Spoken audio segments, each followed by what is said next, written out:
नमस्कार दोस्तों, स्वागत है आप सबका। आज हम लोग बात करेंगे दल बदल यानी कि एंटी डिफेक्शन लॉ के बारे में। आज के इस सेशन में आपको जानने को मिलेगा संविधान के आर्टिकल नंबर 102, संविधान के आर्टिकल नंबर 103 और साथ ही साथ आपको जानने को मिलेगा 10वीं अनुसूची कैसे जोड़ी गई और क्या प्रावधान उस अनुसूची में दिए गए हैं। कोई भी सांसद सदस्य या फिर विधानसभा का सदस्य कैसे निर्योग्य घोषित किया जा सकता है दल बदल के आधार पर, इस पर आज के सेशन में हम चर्चा करने वाले हैं। आप सबका बहुत बहुत स्वागत है। तो आइएगा इस सेशन की शुरुआत करते हैं। सबसे पहले बात करें दल बदल का मतलब क्या है। कहते हैं हरियाणा में एक कोई नेताजी थे, उन्होंने एक दिन में 3 बार एक पार्टी से दूसरी पार्टी और दूसरी पार्टी से तीसरी पार्टी की सदस्यता ली थी। तो यहीं से एक शब्द प्रचलन में आया राम और गया राम। खैर ये तो पुरानी बात रही। 1960 तक बेसिकली केंद्र सरकार और राज्य सरकार में केवल एक ही पार्टी हुआ करती थी। सभी राज्यों में लगभग एक ही पार्टी थी, नाम था कांग्रेस। आगे आने वाले समय में कुछ और नए दल उभर के आए, क्षेत्रीय दल उभर कर बड़े लेवल पर आए। उन्होंने राज्य स्तर पर सरकार बनानी शुरू की। ऐसे में जो लोग सरकार में नहीं थे वे लोग अपने लिए मंत्री पद के लिए अपना दल छोड़कर दूसरे दल में पहुंच जाते थे। ऐसे में जो सरकार चुनकर आती थी वो गिर जाती थी, क्योंकि ज्यादा विधायक एक दल से दूसरे दल में या एक दल के सांसद दूसरे दल में चले जाते थे। इससे सरकारें गिर जाती थी। इसका एक और उदाहरण देखने को मिला। मोरारजी देसाई की सरकार में भी बहुत से सांसदों ने उस समय की जनता पार्टी को भी क्या कर दिया, धोखा दे दिया। तो वहां पर सरकार गिर गई। अब अगले जो प्रधानमंत्री बनते हैं यानी कि मोरारजी देसाई के बाद चौधरी चरण सिंह, और चौधरी चरण सिंह के बाद दोबारा चुनाव होता है तो उसमें विजय होती है इंदिरा गांधी की। इंदिरा गांधी के समय से प्रयास किया जाना शुरू कर दिया कि अब हम दल बदल पर एक कानून लाएं ताकि हमारे दल के जो सांसद हैं वो दूसरे दल में ना जा पाएं। प्रयास तो उन्होंने शुरू किया, लेकिन आकस्मिक निधन की वजह से कार्य जो है साल 1985 में पूरी तरह से संपन्न हुआ और तब सरकार थी राजीव गांधी जी की। तो याद रखेंगे हमारे संविधान में 52वां संविधान संशोधन किया गया साल 1985 जनवरी फरवरी में हो गया। और इस 52वें संविधान संशोधन में जो चेंज हुआ संविधान में वो आपको देखने को मिलेगा आर्टिकल 102 में, और साथ ही साथ संविधान की अनुसूची नंबर 10 में एक टॉपिक जोड़ा गया, दल बदल नियम। तो ये 2 चेंजेस हुए। जो हमारा दल बदल था वो आपको समझ में आ गया कि कोई भी सांसद एक पार्टी से दूसरी पार्टी में जाता है तो उसे दल बदल कहा जाता है। और ये बड़ी मात्रा में हो रहा था, सरकारें स्थिर नहीं हो पा रही थी। इस वजह से इसको रोकने के लिए नियम लाया गया था। और आगे चलकर एक बार इसमें संशोधन भी हुआ। संशोधन हुआ साल 2003 में 91वां संविधान संशोधन। ये वही संशोधन है जिसमें केंद्र में और राज्य में मंत्री परिषद का आकार निर्धारित किया गया था। और इसी में कहा गया कि अगर एक पार्टी के 2/3 सदस्य दूसरी पार्टी में जाते हैं तो उनकी सांसदी या विधायकी समाप्त नहीं होगी। ये बात 91वें संविधान संशोधन के तहत बोली गई थी। सारी बातों को यहाँ पर थोड़ा सा विराम लगाते हैं और फिर से हम आते हैं दल बदल की तरफ। दल बदल का मतलब जैसा कि मैंने पहले आपको बताया, एक बार फिर से बता देता हूं।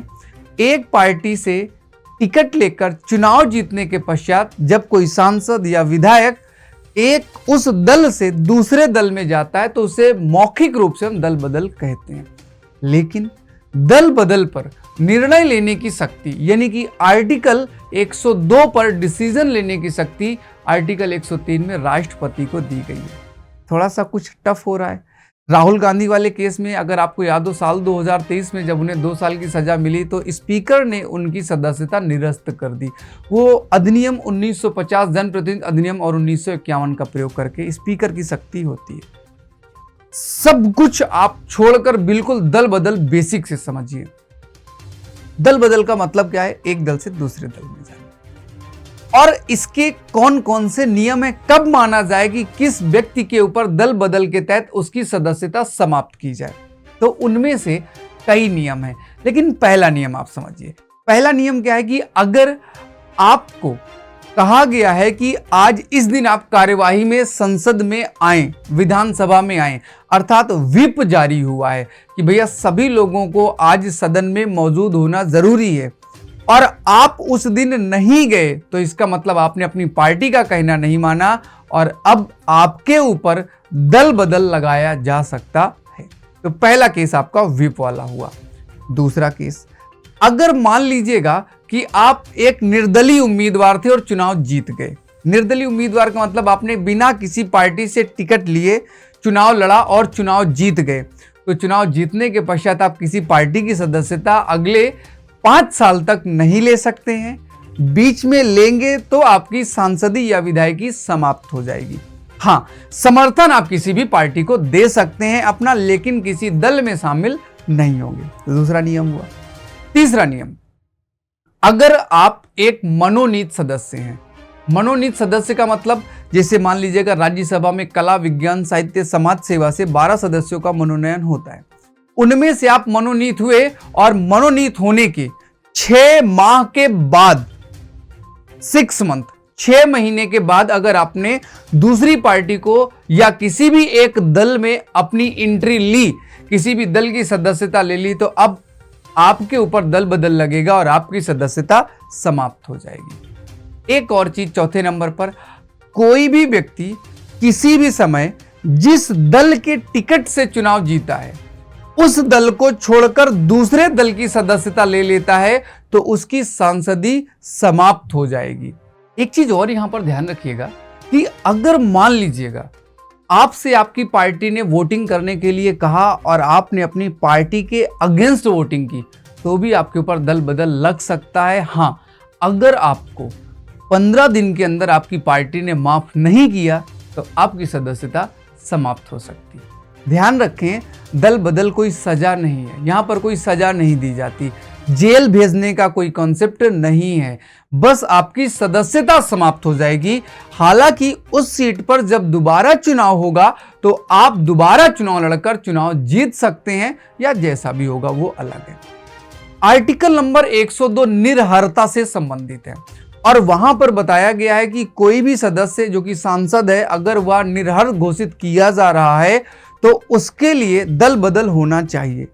और ये नया आर्टिकल 102 क्लॉज 2 जोड़ा गया था 52वें संविधान संशोधन में, और कहा गया दल बदल के आधार पर किसी व्यक्ति की सदस्यता समाप्त की जा सकती है। लेकिन आगे यह भी बताया गया कि अगर हम आर्टिकल 102 के तहत किसी भी सांसद सदस्य की सदस्यता समाप्त करते हैं, तब आर्टिकल 103 के तहत राष्ट्रपति निर्वाचन आयोग से परामर्श करने के पश्चात ही किसी व्यक्ति की निर्हर घोषित करेगा, उसकी सदस्यता को समाप्त करेगा। कौन करता है?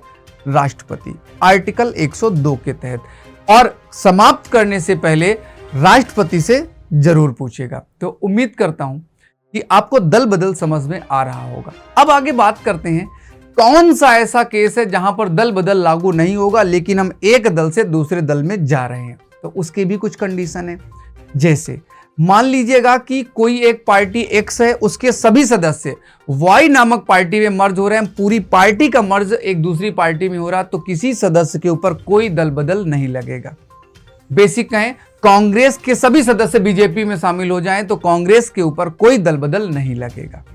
दूसरा, अगर किसी एक दल में मान लीजिएगा 90 सांसद हैं और पहले क्या था 1985 में 1/3, लेकिन साल 2003 के बाद से इसको 2/3 कर दिया गया। अगर किसी में 90 सदस्य हैं तब उसके 2/3 अर्थात 90 का 2/3 यानी कि 60 लोग अगर दूसरे दल में जाते हैं तो उन 60 लोगों पर कोई दल बदल नहीं लगेगा, वो जा सकते हैं। किसी भी दल के 2/3 सदस्य दूसरे दल में अगर शामिल होते हैं तो उन पर कोई दल बदल नहीं लगता है। तो ये दल बदल के कॉन्सेप्ट हैं। और अगर किसी दल में मान लीजिएगा 20-25 लोग, उनमें से 1 या 2 या 3 लोग जाते हैं दूसरी पार्टी में तो उनके ऊपर दल बदल लगेगा और वह सांसद या विधायक अब नहीं रहेंगे। हाँ, दोबारा चुनाव जरूर लड़कर आ सकते हैं। अगर कोई भी सांसद या विधायक जब स्पीकर, डिप्टी स्पीकर, अध्यक्ष, उपाध्यक्ष, सभापति बनता है तो उसका दलगत जुड़ाव ऐसा माना जाता है कि समाप्त हो गया और उसे इस बात का ध्यान रखना चाहिए कि अब जब तक वह स्पीकर है तब तक वह किसी पार्टी का सदस्य नहीं रहेगा, वह किसी दल के लिए नहीं बल्कि दोनों दलों के प्रमुख के रूप में काम करेगा। और एक चीज यहां पर थोड़ा सा और समझ लीजिए कि अगर निर्भरता के प्रश्न पर राष्ट्रपति कभी स्पीकर से पूछे या किसी व्यक्ति की निर्भरता पर चर्चा करनी हो तो इसके लिए कोई समय सीमा का निर्धारण नहीं किया गया है। हाँ, इसका न्यायिक पुनरावलोकन कभी कभी बड़े एक्सट्रीम लेवल पर अगर हो रहा है तो वहां पर कोर्ट हस्तक्षेप कर सकता है। तो उम्मीद करता हूं आपको दल बदल के जो कॉन्सेप्ट थे वो समझ में आ गए होंगे, सारे रूल्स सारे नियम आपको समझ में आ गए होंगे। जो कंफ्यूजन होगा स्पीकर और इलेक्शन कमीशन और राष्ट्रपति कौन फाइनली डिसीजन ले, वो भी आपकी समस्या सॉल्व हो गई होगी। तो अगर समस्या सॉल्व हो गई है मेरा दोस्त तो वीडियो को लाइक करें, दोस्तों के साथ शेयर करें और फिर हम मिलेंगे एक नए शानदार सेशन में। तब तक के लिए मुझे दीजिएगा आज्ञा। जय हिंद, जय भारत।